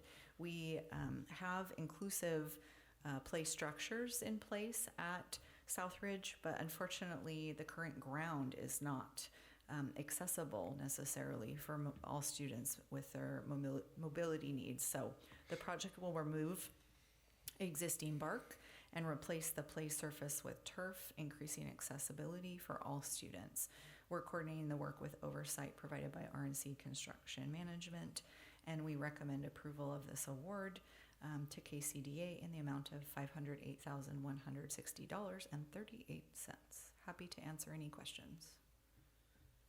I have a question. So when they are able to remove the bark and put in the play surface that's turf, do they remove the entire play structure then at that, and then replace it? No. They don't need to. No, it would be take it off? considerably more than 500,000 if we were replacing all the structure. So Or just remove it and they remove it. Yep, and then it's not dissimilar to what you will see happening at the new Sunset Elementary here in the next few weeks. So they have a surface out there. They'll it's a little different in that they're doing a different product, but you'll see them put in like poles or the primary structure, but they won't necessarily like put all the attachments and things on the play structure. So your primary items will be installed. They work around that as they then install, and then they add back the other pieces, kind of the secondary supports of those play structures. I'm just thinking also of the drainage issues we've had in the past. Is that Yes. been factored into this It project? absolutely is. We're working with an engineer to ensure that we don't have those drainage issues. And Danny Taylor, my assistant, and I, we were on a call today, and I once again said, and you'll make sure there's no drainage issues, right? So it is absolutely top of mind for me. I don't want to have to do more repair. We all know it rains here, and we all know we have Bad dirt. clay soil that does not drain. So yes, they are very well aware, and the engineering group they're working with just recently did a project in Forest Grove, which has very similar climate to us, and they are absolutely aware of the drainage challenges. Okay. I move we approve the award of the Southridge Elementary Inclusive Playground Project to KCDA. I second. Any comments, questions? All in favor, say aye. Aye. Aye. Opposed, same call. Motion carries. I can't wait. The kids are going to be so excited.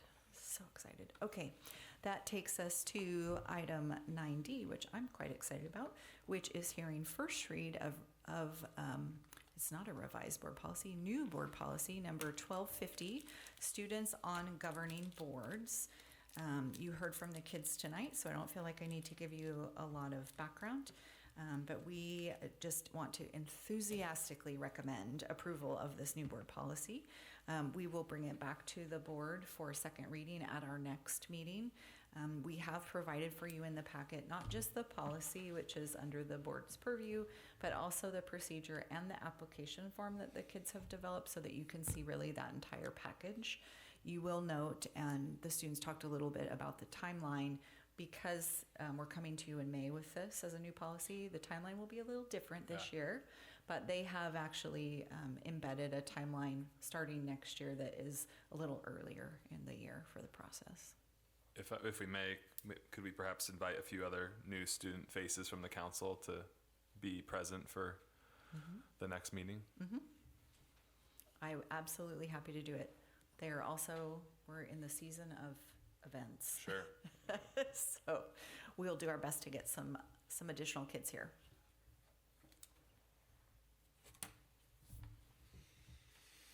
Any other questions on that one?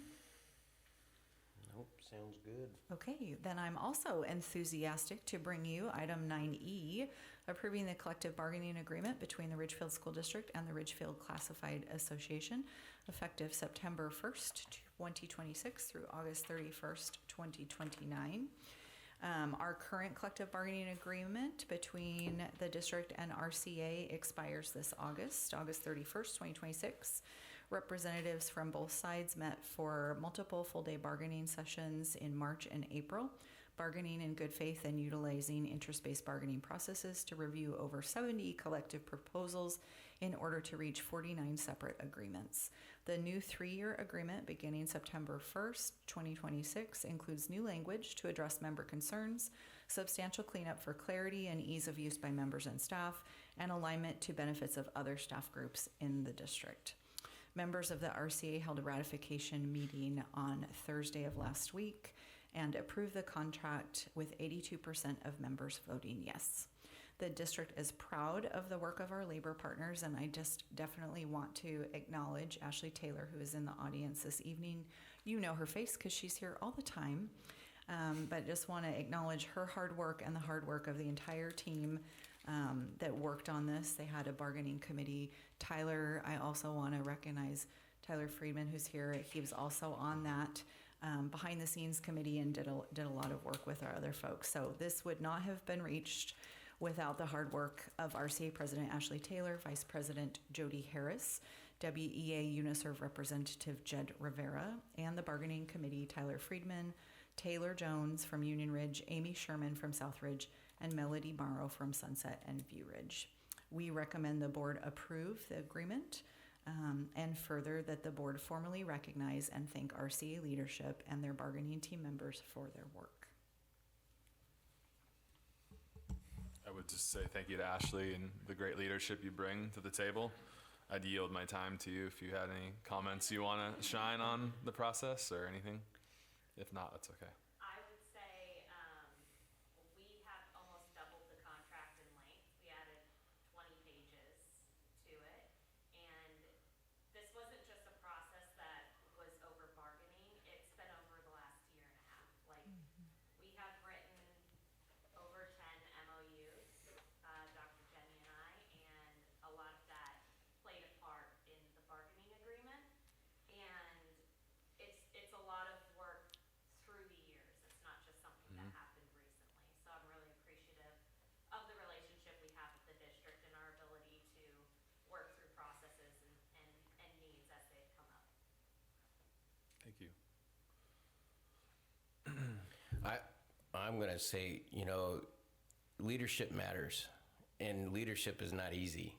And I've seen you carrying that big folder with all the sticky notes, and I mean, you're organized and you're willing to fight for what's right and fight what, you're working as a team, and I mean, team as in us, right? All of us. So, and that's not always easy. And so I just want to recognize, but you're fighting the good fight, and we appreciate that. Thank you. Let's approve this. I move we approve collective bargaining agreement between the Ridgefield School District and Ridgefield Classified Association effective September 1, 2026 through August 31, 2029. I second. Any discussion? All in favor, say aye. Aye. Aye.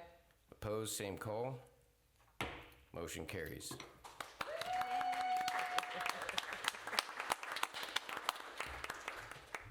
I try really hard never to clap about things in the bargaining because I don't want people to feel weird, but I have to clap for that. So, congratulations, my friend.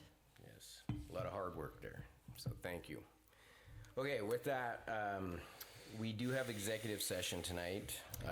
We do. Do you want me just to do 45? Yeah. Okay. We're requesting 45 minutes to review performance of employees under RCW 42.30.1101G, returning at 7:45. I move we enter executive session for 45 minutes, returning at 7:45 for the stated purpose. I second. All in favor, And say don't forget to call me. All in favor, say aye. Aye. Aye. Aye. Opposed, same call. All right. We'll be back at 7:45.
Hello. Up on Zoom or turn it off. Us?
We are going to extend executive session for 15 minutes.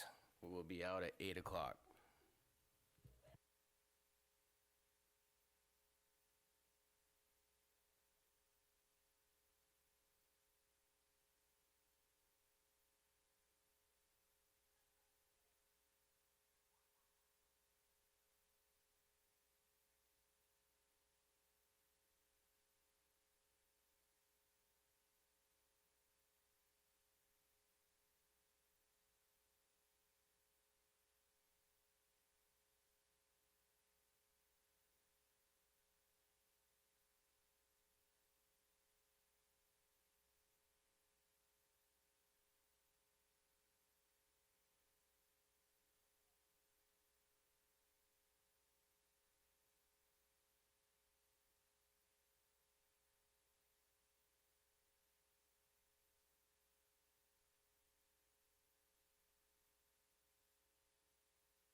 Okay, we are out of executive session. There was no action taken, and this meeting is adjourned.